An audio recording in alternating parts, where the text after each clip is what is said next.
Salah seorang di antara cucunya Rasulullah yang bernama Sayyiduna Al-Hasan pernah berjalan dengan putranya. Di beberapa tempat dia berjumpa dengan orang pedalaman yang benci kepada keturunan Rasulullah. Karena keturunan Rasulullah ini dibenci dari semenjak zaman dahulu, bukan sesuatu yang baru. Sampai Allah katakan dalam Al-Quran, Inna syani'aka huwal abtar.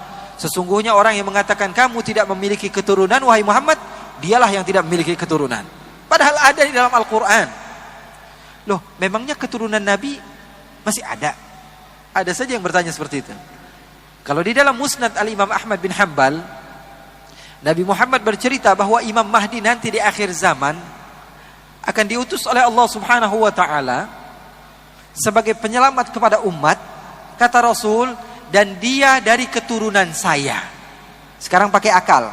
Kalau nanti di akhir zaman ada keturunan Nabi, terus nongolnya dari mana kalau sekarang gak ada keturunan Nabi? Fahami teks hadis Rasulullah, kemudian gunakan akal kalian. Kalau Nabi Muhammad mengatakan nanti di akhir zaman ada seorang imam yang bernama Imam Mahdi, dia namanya seperti nama saya, nama ayahnya seperti nama ayah saya, dan dia termasuk daripada keturunan saya. Kalau di dalam hadis dikatakan Imam Mahdi keturunan Nabi, munculnya dari mana kalau sekarang gak ada keturunan Nabi? Apa tiba-tiba muncul begitu lahir? Faham atau tidak? Oleh karena itu dakwah Ahlul Bait keluarga Nabi Muhammad SAW yaitu dakwah yang tidak mudah menyalahkan orang lain. Dakwah dengan salam, dakwah dengan damai. Masuk kemanapun tempat, selagi mereka semua beriman kepada Allah, beriman kepada Rasulullah. Sekarang saya tanya, kalian beriman kepada Al-Quran atau tidak? Beriman kepada sunnah-sunnah Rasulullah atau tidak? Sama berarti, sama seperti yang lain-lainnya. Oleh karena itu sayang sekali kalau kita beriman kepada Al-Quran, beriman kepada sunnah Rasulullah SAW, kemudian kita jauhi sebagian ikhwan kita. Tidak. Kalau kamu mau mendakwah, dakwah itu bahasa Arab artinya da'a yad'u, artinya mengajak, bukan mengejek. Bukan. Dakwah itu mengajak, bukan mengejek. Pendakwah itu mengajak orang lain untuk menuju surganya Allah Subhanahu wa ta'ala. Sayyidina Hasan suatu saat sedang berjalan-jalan, tiba-tiba ada beberapa orang yang datang dari luar kota Madinah mengejek Sayyidina Hasan. Dia bilang, "Hei, kamu ini orang zalim. Hei, kamu ini mengaku cucu Nabi tapi kamu tidak berakhlak. Kamu ini adalah orang yang fahish. Kamu ini adalah orang yang begini dan begitu." Diejek. Anaknya udah marah nih. Anaknya sudah kesel. Dibilang, "Ayah kok diejek gak marah-marah? Bapak kok dibilang begini, dibilang begitu, kok kamu tidak marah, biasa saja? Bahkan wajah kamu tidak berubah sedikit pun." Apa kata Sayyidina Hasan?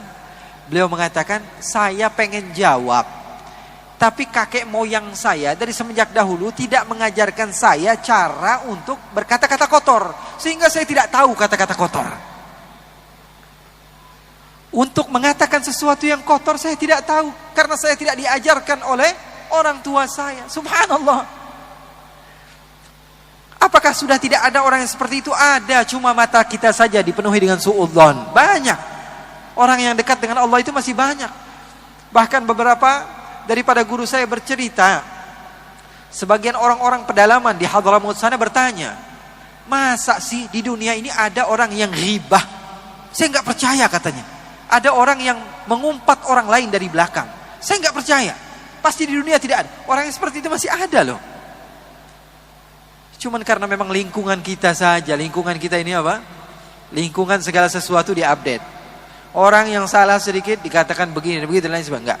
Orang yang salah itu bisa diperbaiki kalau kamu mengajaknya dengan cinta, dengan kebaikan, dengan hal-hal yang positif. Oleh karena itu saya mengajak kalian semua keluar dari tempat ini untuk semakin bersatu, bergabung bersama mereka-mereka yang benar-benar mau mengajak kalian kepada kebaikan.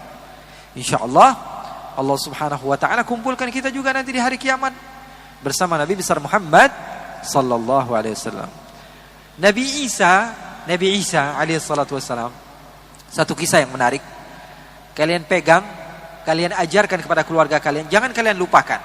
Nabi Isa alaihi salatu wassalam pernah suatu saat sedang berjalan. Ketika beliau berjalan,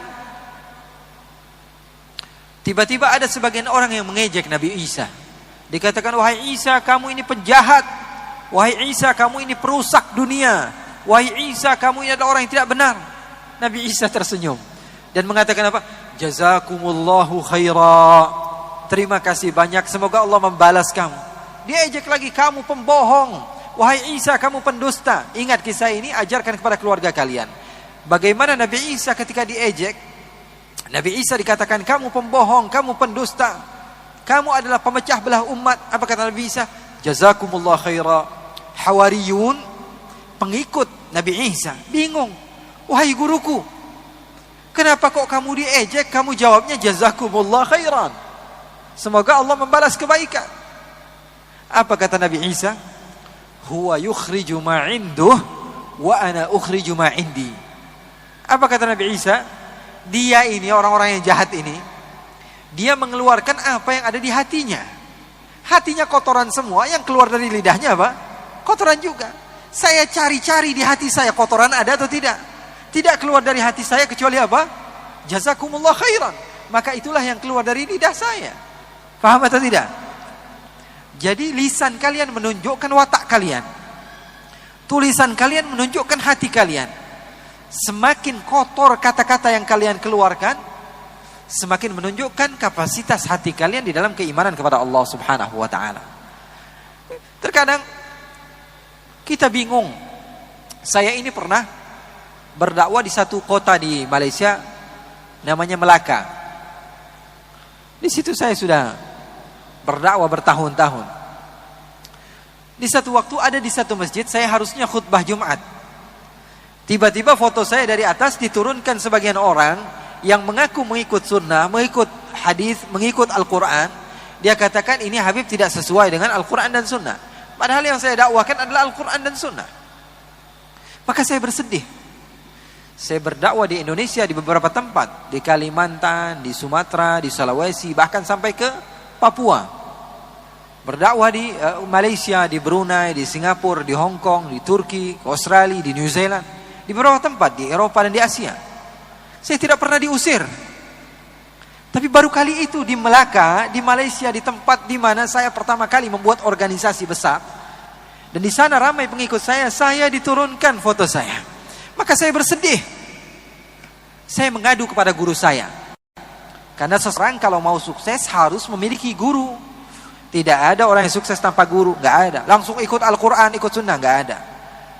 Orang yang seperti saya mondok 17 tahun. Saya belajar di pondok pesantren 13 tahun, saya kuliah di luar 4 tahun. Dan sampai sekarang saya masih belajar. Orang seperti saya saja kalau ditanya hukum terkadang masih bingung mau menjawab. Apalagi kita yang memang setiap hari di depan handphone. Mau jawab apa? Semua bisa kita jawab. Maka saya bilang sama guru saya, wahai guru saya ini begini, saya ini begitu. Saya ditolak dakwah saya bersedih, apakah jalan saya ini salah, apakah begini. Tolong berikan jalan keluar. Apa kata beliau? Selama ini dakwah kamu bagaimana? Dia katakan baik-baik saja. Saya katakan baik-baik saja. Baru kali ini saya diusir. Apa kata beliau? Pelajaran buat kalian. Kamu diusir. Dan Nabi Muhammad ketika berdakwah diusir. Maka ada keserupaan antara dakwah kamu dengan dakwah Nabi Muhammad. Maka ini langkah pertama kamu diterima di dalam berdakwah di jalan Allah. Maka kalimat tersebut menjadi penyemangat bagi saya. Rasulullah berdakwah bukan enak-enakan. Rasulullah berdakwah dalam keadaan susah. Kamu diusir, Nabi Muhammad berdakwah diusir. Ini adalah langkah pertama bahwa kamu diterima oleh Allah Subhanahu wa taala di dalam berdakwah di jalan Allah Subhanahu wa taala. Semoga Allah Subhanahu wa taala memberikan kepada kita ilmu-ilmu yang bermanfaat. Kalau ilmu semua ulama atau asatidz yang datang kita ambil semua, mungkin otak kita nggak kesampaian. Betul atau tidak?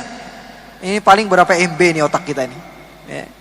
Tapi setidaknya sesuatu yang tidak bisa diambil semua, jangan tinggalkan semua. Catat itu.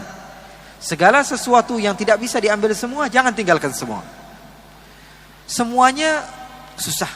Tapi setidaknya ada beberapa poin yang penting saya dapatkan daripada apa? Acara seperti ini yang saya bawa ke rumah, saya amalkan, saya ajarkan kepada keluarga saya di rumah. Insya Allah, Allah memberikan keimanan kepada kita, memberikan mahabbah kepada kita, dan Allah Subhanahu wa taala mengumpulkan kita di dunia sebelum di surganya Allah Subhanahu wa ta'ala. Allahumma ja'al jam'ana hadha jam'an marhuma wa tafarruqana min ba'dihi tafarruqan ma'suma wa la taj'alillahumma fina wala minna wala ma'ana syaqiyan wala mahruma. Ya Allah, jadikanlah perkumpulan kami ini perkumpulan yang Kau cintai ya Allah. Tidaklah kami keluar dari tempat ini kecuali dosa kami telah diampuni oleh-Mu ya Allah. Tidaklah kami keluar dari tempat ini kecuali derajat kami telah Engkau naikkan ya Allah. Ya Allah ya Rabbal Alamin, pada malam hari ini Engkau telah memberikan nikmat kepada kami untuk bisa duduk bersama orang-orang yang dekat denganmu ya Allah. Jangan haramkan kami untuk senantiasa bisa duduk dengan mereka ya Allah, di dunia sebelum di akhirat ya Allah. Ya Allah, berikanlah kepada kami ilmu yang bermanfaat. Ilmu yang bermanfaat adalah ilmu yang kami amalkan setelah kami terima ya Allah. Jadikanlah kami termasuk orang-orang yang senantiasa mengamalkan sunnah baginda Rasulullah SAW, mencintaimu dengan hakikat pencintaan ya Allah, sehingga kami mampu menggapai ridha-Mu sebelum syurga-Mu ya Allah. Wa sallallahu bi jamalika wa jalalika ala sayyidina Muhammadin walhamdulillahi rabbil alamin. Wassalamualaikum warahmatullahi wabarakatuh.